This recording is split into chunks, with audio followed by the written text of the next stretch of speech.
दोस्तों, मोदी के अपने ही दिग्गज नेताओं ने, मंत्रियों ने मोदी शाह के नाक में दम कर दिया है। जी हाँ, मोदी और शाह के खिलाफ 3 राज्य में खेला शुरू हो गया है। सरकार बीजेपी की लगातार बनती तो चली जा रही है। पहले हरियाणा, फिर महाराष्ट्र, फिर दिल्ली। लेकिन पार्टी, भारतीय जनता पार्टी अंदर से टूट रही है। खबर बहुत बड़ी है, तो वीडियो को बिना स्किप करे बिल्कुल आखिर तक देखिएगा। नमस्कार, मेरा नाम अदिति है और द न्यूज लॉन्चर में आप सभी का स्वागत है। दोस्तों, 3 राज्य, जी हाँ, 3 राज्य ने मोदी शाह की नींदें उड़ा के रख दी है। हरियाणा, महाराष्ट्र और राजस्थान। ये वो 3 राज्य है जहां बीजेपी में बगावत देखी जा रही है, भयंकर बगावत। हरियाणा में अनिल विज, राजस्थान में किरोड़ी लाल मीणा, तो महाराष्ट्र में पंकजा मुंडे बगावती मूड में नजर आ रहे हैं। ये तीनों नेताओं की तस्वीर इस वक्त आपके स्क्रीन पर है। अच्छे से देख लीजिए, पहचान लीजिए। ये तीनों दिग्गज हैं, मोदी के और भारतीय जनता पार्टी के बहुत ही दिग्गज नेता हैं, मोदी के करीबी माने जाते थे। लेकिन अब इन तीनों ने भारतीय जनता पार्टी के नाक में दम कर रखा है और ये बगावत जो है वो कहीं ना कहीं मोदी और शाह के खिलाफ है। ऐसे में ये जानना जरूरी है कि आखिर इन 3 नेताओं की पार्टी से नाराजगी के कारण क्या है और पार्टी इनके इस बागी रुख पर कैसे एक्शन ले रही है। सबसे पहले दोस्तों बात करते हैं किरोड़ी लाल मीणा की। दिग्गज चेहरा है। राजस्थान विधानसभा चुनाव के बाद भजनलाल शर्मा के नेतृत्व में हुई सरकार गठन के बाद से ही किरोड़ी लाल मीणा का बागी अंदाज देखा जा रहा है। वो आला कमान से भयंकर नाराज नजर आ रहे हैं। माना यह जा रहा है जितनी नाराजगी वसुंधरा राजे ने कर रखी है, उससे ज्यादा तो किरोड़ी लाल मीणा ने कर रखा है। वो आए दिन सरकार के खिलाफ मुखर रहते हैं और हाल ही में किरोड़ी लाल मीणा ने अपनी सरकार पर गंभीर आरोप लगाया, बड़ा गंभीर आरोप लगाया। दरअसल राजस्थान में आमागढ़ में एक कार्यक्रम में बोलते हुए किरोड़ी लाल मीणा ऐसा कुछ कह गए, सीधा धक्का जो है मोदी और शाह को वो धक्का लगाया गया। वो कहीं ना कहीं चोट जो है मोदी शाह को लग गई। उन्होंने ये आरोप लगाया कि पार्टी की सरकार अपने ही मंत्री के कॉल रिकॉर्ड करवा रही है। दोस्तों सोचिए, भारतीय जनता पार्टी के दिग्गज नेता, राजस्थान के दिग्गज नेता किरोड़ी लाल मीणा ये आरोप लगा रही हैं कि हमारी सरकार हमारे मंत्रियों के कॉल रिकॉर्ड करवा रही है। दोस्तों, कुछ समय पहले आप याद कीजिए, मैंने ये खबर आपके सामने रखा था। खबर ये थी कि एकनाथ शिंदे के विधायक ने दरअसल संजय राउत से बात करते हुए उन्होंने कहा था कि एकनाथ शिंदे को पता है कि फडणवीस सरकार उनकी कॉल टैप करवा रही है, सीएम, डिप्टी सीएम के कॉल टैप करवा रहे हैं। और यहां पर भी वही आरोप लगाया गया कि सरकार जो है, बीजेपी की सरकार, बीजेपी के मंत्रियों की रिकॉर्ड जो है फोन टैप करवा रही है। अब दोस्तों पीछे सीआईडी लगाई जा रही है, ये आरोप भी किरोड़ीलाल मीणा ने लगाया। उन्होंने कहा कि हमारे नेताओं के खिलाफ, हमारे मंत्रियों के खिलाफ बीजेपी सरकार सीआईडी लगवा रही है। किरोड़ी लाल मीणा ने यह भी कहा कि आशा करता था कि राज बदलेगा तो भ्रष्टाचार पर नकेल लगेगी, मुंह का खाया नाक से निकलेंगे। लेकिन मैं निराश हूं क्योंकि जो आंदोलन हमने किए उसकी वजह से हम सत्ता में आए, उन मुद्दों पर कोई काम नहीं हो रहा है। यानी हमारी सरकार पूरी तरीके से राजस्थान में फेल साबित हो चली है, फेल साबित हो चुकी है। जिस मुद्दे को हम सामने रख करके हम सत्ता में आए थे और हमने सोचा था कि भ्रष्टाचार पर, करप्शन पर कहीं ना कहीं अंकुश लगेगा, अब वो बिल्कुल भी हमारी सरकार करती हुई नजर नहीं आ रही है। ऊपर से सवाल पूछने वाले मंत्रियों के खिलाफ, नेताओं के खिलाफ मुहिम चलाई जा रही है। भाजपा खुद ऐसा काम कर रही है। उन्होंने यह भी कहा कि मेरे जैसे नेता को, जिन्होंने वाकई आज अगर भारतीय जनता पार्टी राजस्थान में सत्ता पर काबिज हो पाई है अशोक गहलोत की सरकार को हटा करके, तो वो उसमें मेरा भी योगदान है, लेकिन मेरे जैसे नेता को पूरी तरीके से भुला दिया गया है। अब दोस्तों नाराजगी की वजह क्या है? मंत्री किरोड़ीलाल मीणा जो है वो राज्य सरकार में अच्छा विभाग उन्हें ना मिलने के चलते माना जा रहा था कि वो नाराज चल रहे हैं। अब ट्रांसफर पोस्टिंग को लेकर के उन्होंने जो सुझाव सरकार के सामने रखी थी, उसे खुलकर ना माने जाने के चलते खुलकर वो बगावत के मूड में नजर आ रहे हैं। अब लोकसभा चुनाव में दौसा सीट हारने के बाद किरोड़ी लाल मीणा ने मंत्री पद से इस्तीफा दे दिया था, मगर वो सरकार ने स्वीकार नहीं किया था और उन्होंने ये भी आरोप लगाया था कि उन्होंने उनकी जो हार हुई है इसके पीछे कहीं ना कहीं भारतीय जनता पार्टी के तमाम नेताओं का ही हाथ है। सोचिए दोस्तों, बड़ा आरोप उन्होंने लगाया। कुछ समय पहले एकनाथ शिंदे ने यह आरोप लगाया था कि हमारी कॉल टैप करवाई जा रही है, सीएम डिप्टी सीएम का कॉल टैप करवा रहे हैं। और वही आरोप आज भारतीय जनता पार्टी के दिग्गज नेता किरोड़ी लाल मीणा जो है वो अपनी सरकार पर, भारतीय जनता पार्टी की सरकार पर वो ये आरोप लगवा रहे हैं और कह रहे हैं कि हमारे पीछे सीआईडी को भेज दिया गया है, हमारे पीछे सीआईडी को लगवाया गया है। सोचने वाली बात है कि क्या भारतीय जनता पार्टी में इतनी डर बैठी हुई है क्या? सरकार, बीजेपी की सरकार जो राजस्थान में बनी तो है, लेकिन कंट्रोल जो है, कंट्रोलिंग पावर जो है, वो कहीं ना कहीं दिल्ली दरबार के हाथ में है।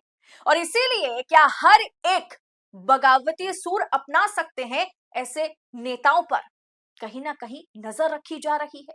यानी पार्टी आलाकमान को पार्टी के नेताओं के प्रति बिल्कुल भी विश्वास नहीं है। दूसरा नाम है हरियाणा के दिग्गज नेता और डिप्टी सीएम अनिल विज की। हरियाणा सरकार में कैबिनेट मंत्री अनिल विज को भारतीय जनता पार्टी ने सोमवार को कारण बताओ नोटिस यानी सो कॉज लेटर भेज दिया, क्योंकि पिछले कुछ दिनों से अनिल विज प्रदेश पार्टी अध्यक्ष मोहन लाल बडौली और हरियाणा के सीएम नायब सिंह सैनी के खिलाफ लगातार बयानबाजी कर रहे थे। उनके खिलाफ वो बयान दे रहे थे, जिसके चलते पार्टी ने उन्हें अब सो कॉज नोटिस थमा दिया है। हरियाणा बीजेपी अध्यक्ष मोहन लाल बडोली की तरफ से अनिल विज को यह नोटिस, कारण बताओ नोटिस, सो कॉज लेटर, कि आप ऐसा क्यों कर रहे हैं, आपको पार्टी को जवाब देना है, इसके लिए उन्हें नोटिस थमा दिया गया है। और नोटिस में लिखा गया है कि आपने सार्वजनिक तौर पर पार्टी के प्रदेश अध्यक्ष और मुख्यमंत्री के खिलाफ बयानबाजी की है। यह गंभीर आरोप है और पार्टी की नीति और आंतरिक अनुशासन के खिलाफ है। ये पूरी तरीके से आपको इसके लिए जवाब देना है। अनिल विज की नाराजगी की मुख्य वजह जो है वो सीएम पद के लिए मानी जाती है कि उन्हें सीएम पद नहीं दिया गया, इसके लिए वो नाराज चल रहे हैं, हो सकता है। लेकिन सवाल यह भी उठता है कि लगातार भारतीय जनता पार्टी जहां जहां सरकार बनाती चली जा रही है, जो जो राज्य जीतती चली जा रही है, वहां के तमाम जो दिग्गज नेता हैं वो कहीं ना कहीं साइड लाइन होते चले जा रहे हैं। और भारतीय जनता पार्टी के आलाकमान ये काम करने में माहिर है, क्योंकि उन्हें वो नेता चाहिए ही नहीं जो उनसे सवाल पूछे, उन्हें वो नेता चाहिए ही नहीं जो कहीं ना कहीं दिग्गज बने बैठे हैं। उन्हें ऐसा मुख्यमंत्री चाहिए, ऐसा रबर स्टैम्प मुख्यमंत्री चाहिए जो उनके इशारे पर थिरकते हुए नजर आए। दरअसल सार्वजनिक रूप से सीएम बनने की इच्छा जता चुके थे अनिल विज, अगर बैकग्राउंड की बात करें थोड़ा सा पीछे जाए, लेकिन ऐसा नहीं होने पर वो खुलकर बयानबाजी कर रहे हैं। विज ने हाल ही में यह दावा भी किया था कि उन्हें अंबाला सीट पर हराने के लिए साजिश रची गई थी। सोचिए, अनिल विज ने भी भारतीय जनता पार्टी पर ही आरोप लगाया था कि मेरी पार्टी ने ही मुझे हरा दिया। विज का कहना है कि सीएम सैनी जमीनी हकीकत से दूर है, वो बस एक रबर स्टैम्प सीएम है जो दिल्ली दरबार के इशारे पर काम करते हैं। साथ ही अनिल विज कई बार ये कह चुके हैं कि हरियाणा में सबसे वरिष्ठ बीजेपी नेता होने के बावजूद उन्हें हमेशा दरकिनार किया गया है। दरअसल ये कोई नई बात नहीं है, भाजपा इसी के भाजपा आला कमान, गुजरात लॉबी, मोदी शाह इसी के लिए जाने जाते हैं। और दोस्तों दूसरी तरफ ये खबर भी आपको मैं बता दूं कि कुछ समय पहले एसएचओ को सस्पेंड करने की मांग जो है एक तरीके से अनिल विज ने की थी। एक तरीके से उन्होंने एसएचओ को अपने बिहाफ से सस्पेंड भी कर दिया था। लेकिन लेकिन गृह मंत्रालय जो कि नायब सिंह सैनी के पास है, उसी होम मिनिस्ट्री ने, गृह मंत्रालय ने उस एसएचओ को सस्पेंड करने से इनकार कर दिया था। बात इतनी बढ़ गई कि अनिल विज अब अंबाला कैंट में जो वो हर हफ्ते में वहां की जनता के साथ जो बातचीत करते थे, उन्होंने कह दिया है कि अब मैं यहाँ पर जनता के लिए जो आम दरबार में खोलता हूँ और उनके साथ बातचीत करता हूँ और उनकी प्रॉब्लम्स को सुलझाने की कोशिश करता हूँ, अब वो मैं नहीं करूंगा, क्योंकि वहां के एसएचओ के खिलाफ मैंने शिकायत दर्ज कराई, उनको मैंने सस्पेंड किया, लेकिन गृह मंत्रालय ने उसे पास नहीं किया। अब ऐसे में हरियाणा में भी भारतीय जनता पार्टी और आला कमान के खिलाफ बगावती सूर जो है वो कहीं ना कहीं गूंज रही है। और चाहे नयाब सिंह सैनी हो, चाहे भजनलाल शर्मा हो, ये दोनों ही नेता के खिलाफ, दोनों सीएम के खिलाफ अगर कोई बगावत की जंग छेड़ते हैं, ये कहीं ना कहीं ये बगावत सीधा मोदी और शाह के खिलाफ है। अब बात महाराष्ट्र और पंकजा मुंडे की है। पंकजा मुंडे बीजेपी के दिग्गज नेता रहे, गोपीनाथ मुंडे की बेटी है। गोपीनाथ मुंडे का 2014 में एक सड़क हादसे में, एक रोड एक्सीडेंट में उनका निधन हो गया था। करीब एक साल पहले की बात है, जब मैं आपको बता दूं कि पंकजा मुंडे ने कहा था कि मैं भाजपा की हूं, लेकिन भाजपा मेरी थोड़ी है, अगर कुछ नहीं मिला तो खेत में गन्ना काटने चली जाऊंगी। लेकिन उन्होंने ऐसा कहा तो था। ताजा विवाद तब गहरा गया जब पंकजा मुंडे ने ये कहकर एक नई बहस छेड़ दी कि अगर उनके पिता के समर्थक इकट्ठे हो जाए तो वो एक नई पार्टी का गठन भी कर सकती है। जी हाँ, महाराष्ट्र के नासिक में स्वामी समर्थ केंद्र के एक कार्यक्रम में बोलते हुए पंकजा मुंडे बहुत ही स्पष्ट तरीके से मोदी और शाह को आंखें दिखाई, फडणवीस सरकार को आंखें दिखाई, और उन्होंने कहा कि उनके पिता के समर्थकों के पास इतनी प्रभावी संख्या है और ताकत है कि वो एक अलग राजनीतिक दल का रूप बना सकते हैं। नाराजगी का कारण क्या है? यहाँ भी कारण वही है कि दिग्गज नेता गोपीनाथ मुंडे के निधन के बाद पंकजा मुंडे को सियासी बुलंदी नहीं मिल पाई है और उन्हें भारतीय जनता पार्टी साइडलाइन करने की फिराक में कब से लगी हुई है, जिसकी उम्मीद वो नहीं रख रही थी। 2014 में राज्य में सरकार बनी तो मुख्यमंत्री का पद देवेंद्र फडणवीस को मिला और उन्हें मंत्री पद से ही संतोष करना पड़ा। 2014 में देवेंद्र फडणवीस की सरकार में पंकजा मुंडे जो है वो कैबिनेट मिनिस्टर बनाई गई थी।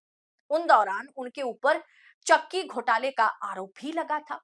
साल 2019 की बात करें तो 2019 के विधानसभा चुनाव में पंकजा मुंडे बीड के पारली से विधानसभा का चुनाव हार गई थी। तब ये आरोप लगाया गया था कि उनकी हार के लिए पार्टी के ही कुछ नेता साजिश रची थी। यानी जो आरोप किरोड़ीलाल मीणा लगा रहे हैं आज, जो आरोप अनिल विज ने लगाया था हरियाणा चुनाव को लेकर के, अब वही आरोप अब पंकजा मुंडे भी लगा रही है कि मैं अपनी सीट इसलिए हार गई क्योंकि बीजेपी ने मेरे खिलाफ साजिश रची थी। बीजेपी के तमाम नेताओं ने मेरे खिलाफ जो है एक मुहिम चलाई थी। महाराष्ट्र में बीजेपी के पास कई ऐसे मौके आए जब लगा कि पंकजा मुंडे को विधान परिषद या फिर राज्यसभा में भेजा जा सकता है, लेकिन ऐसा कुछ नहीं हुआ। उन्हें मतलब उनके मुताबिक भारतीय जनता पार्टी हमेशा से उनको अपना साथ रखना चाह रही थी, लेकिन उन्हें किसी तरीके का अच्छा पद ऑफर नहीं किया गया, जिससे अब वो नाराज चल रही है। भारतीय जनता पार्टी या आला कमान, बीजेपी की बात से ज्यादा बात मोदी और शाह की है कि भारतीय जनता पार्टी के आला कमान जो है उन्हें पता है कि कितना किसे निचोड़ना है, निचोड़ने के बाद कैसे उसे फेंक दिया जाता है। जैसे आप कह सकते हैं कि नींबू को निचोड़ लिया जाता है और फिर उसे डस्टबिन में फेंक दिया जाता है, वही काम भारतीय जनता पार्टी के आला कमान गुजरात लॉबी हर एक राज्य में करती हुई नजर आ रही है। इसके चलते जितने भी क्षेत्रीय नेता हैं जो दिग्गज है, उनके मुताबिक भारतीय जनता पार्टी ऐसा करके बहुत गलत कर रही है। आला कमान उनके साथ सही नहीं कर रही है और इसी के चलते इन तीन राज्य में, और खैर बात तो इन तीन राज्यों की भी नहीं है, इन तीन राज्यों के साथ साथ उत्तर प्रदेश की भी है। बीजेपी आला कमान तहे दिल से चाहते हैं कि यही मौका है कुंभ के नाम पर योगी आदित्यनाथ को हटा दिया जाए, लेकिन योगी आदित्यनाथ भी अपनी कुर्सी छोड़ने को राजी नहीं है। यानी हरियाणा, राजस्थान, महाराष्ट्र, इन तीनों राज्य में दिग्गज जो है वो सरकार के खिलाफ खुली बगावत पर उतर चुके हैं और उधर यूपी में भी खेल जो है वो पूरी तरीके से खेलने की कोशिश आला कमान करते हुए नजर आ रही है। ऐसे में इन तीन राज्यों के दिग्गजों ने जिस तरीके से मोदी शाह के नाक में दम कर रखा है, देखकर यही लगता है कि अब भारतीय जनता पार्टी धीरे धीरे धीरे टूटने जा रही है। वक्त लगेगा, लेकिन भारतीय जनता पार्टी में भी दरार पड़ गई है और ये दरार एक दिन चल के जो है एक बड़ा आकार ले सकता है। फिलहाल इस पूरे विषय पर आपकी राय क्या है? कमेंट कर अपनी राय हमारे साथ जरूर शेयर कीजिएगा और ऐसी खबरों को निष्पक्षता के साथ पाने के लिए द न्यूज लॉन्चर के साथ बने रहिएगा। बहुत बहुत शुक्रिया आप सभी का। जय हिंद, जय भारत।